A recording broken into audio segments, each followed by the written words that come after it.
So House Democrats in the United States have released new emails they say raise new questions about President Donald Trump's apparent ties to Jeffrey Epstein and how much he knew about Epstein's alleged abuse of underage girls, sexual violence.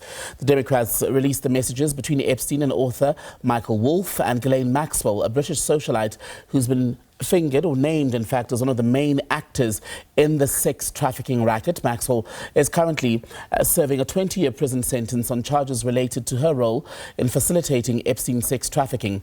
Let's get you an update now with SABC News correspondent Nick Harper, who's joining us. Nick, a very good evening to you. So speak to us about the substance of these new emails that have been released by the Democrats and what exactly they prove in terms of Trump and Epstein's relationship.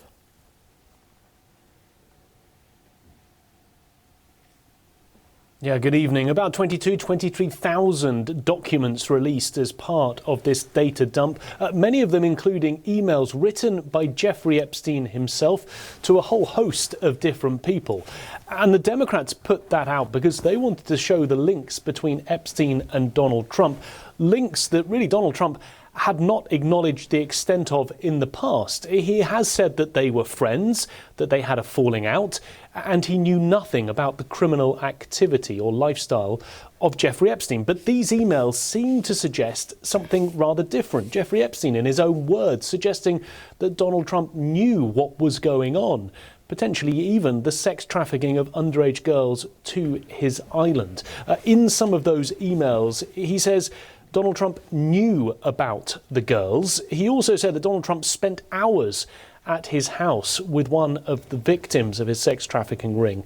And he also hinted that he had damaging information against Donald Trump that could take him down. All of this suggesting that there was a far greater, far deeper relationship between Donald Trump and the late financier than Donald Trump has so far acknowledged.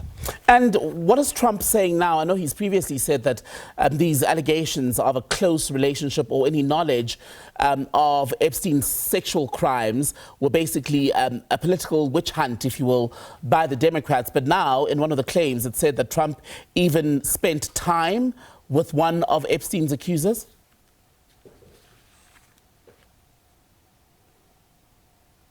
Well, that's it. But Donald Trump is maintaining that distance between himself and Jeffrey Epstein. The word that he keeps returning to is hoax. It's something that he has mentioned in a couple of social media posts over the last 24 hours. It's a word that the White House press secretary, Caroline Leavitt, used as well when she was peppered with questions during the White House briefing on Wednesday. Donald Trump, in one social media post, said that the Democrats were using the Jeffrey Epstein hoax to try and deflect away from their massive failures. Caroline Leavitt said that the Democrats had been selectively picking various different emails that essentially fitted their agenda. She said it created a fake narrative to smear President Trump.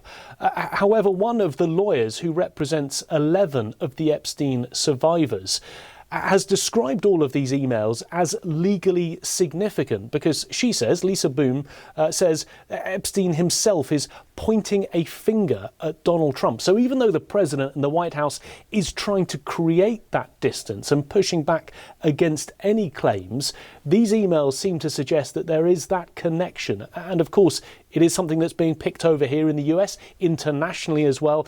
Those are headlines that Donald Trump was certainly hoping to avoid. But once again, this whole saga has bubbled to the surface, and it really is the main topic that's being discussed here in the US today. And what do we expect to happen in the days ahead?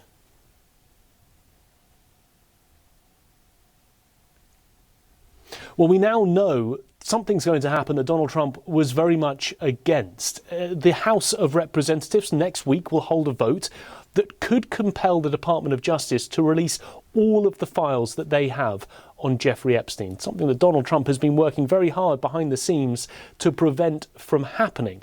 Now, there is a likelihood that this will pass the House of Representatives, but it would then go to the Senate, where it is likely to fail. And even if it did pass, it would go to the president.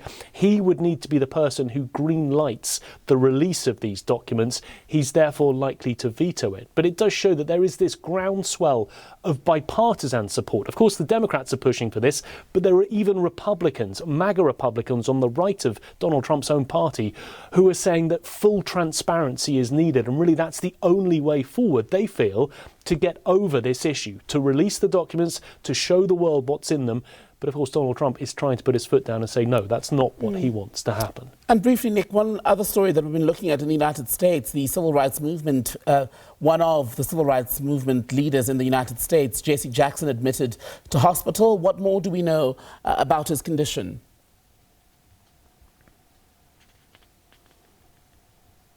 Yeah, Reverend Jesse Jackson, an 84-year-old civil rights campaigner, an absolute icon here in the United States, but also around the world, considering the work that he did against the apartheid government in South Africa. We know that he's now been admitted to a hospital in Chicago. He's being treated there for progressive supranuclear palsy, or PSP. It's a degenerative, untreatable condition.